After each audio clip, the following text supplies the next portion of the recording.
What's going on? I'm Bryce Adair, and this is my ism speech. My word is Darwinism, and I'm pretty sure it's a term everyone's heard once or twice in their life.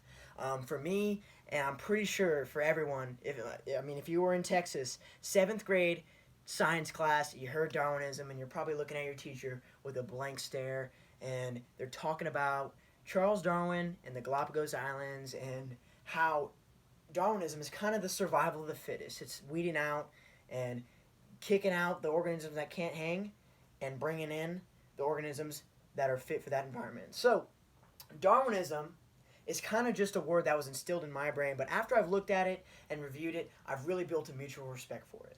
So, to really understand what Darwinism is, we got to know what is Darwinism as a theory, as a definition, and how it's applied. So, Webster's Dictionary does a great job of defining Darwinism. They said it's a theory of the origin of organisms and the way it's kind of weeded out and the way organisms are adapted is through natural selection. So it's really saying that organisms that aren't fit for the environment and are not going to make it in that environment and thrive and survive are going to be weeded out, and the organisms that are great and really fit in that environment are going to thrive.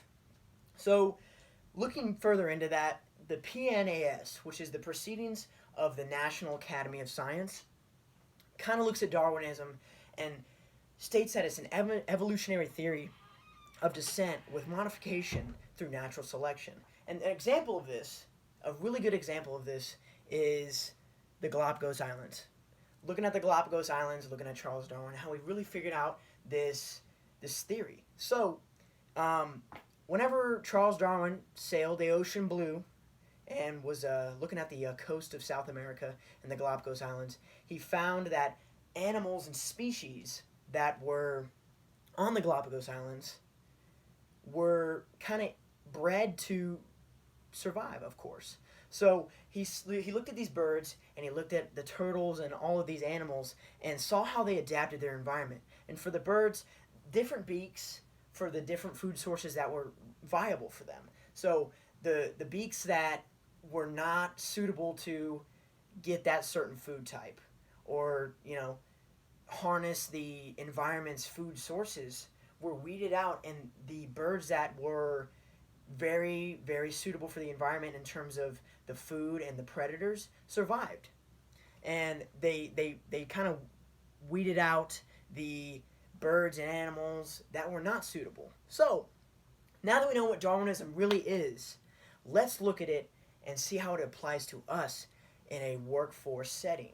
So, the Harvard Business Review kind of looks at certain retail chains and looks at how Darwinism applies to us in the workforce. So, they said, after looking at multiple retail chains, that with employees that aren't motivated and are not going to make money for the company and they're not suitable for that environment, they're not going to get the hours. And they said that they will reward the best employees with more hours, hence more pay, and hence more exposure and more opportunity to rise up the ladder and get promoted and whatnot. So it's not just a term that applies to birds and animals, but also applies to us today. So they really look at two sides of it. The employees that are socially Darwinism suitable and they're willing to work and they're trying to make profit for the company are going to get those hours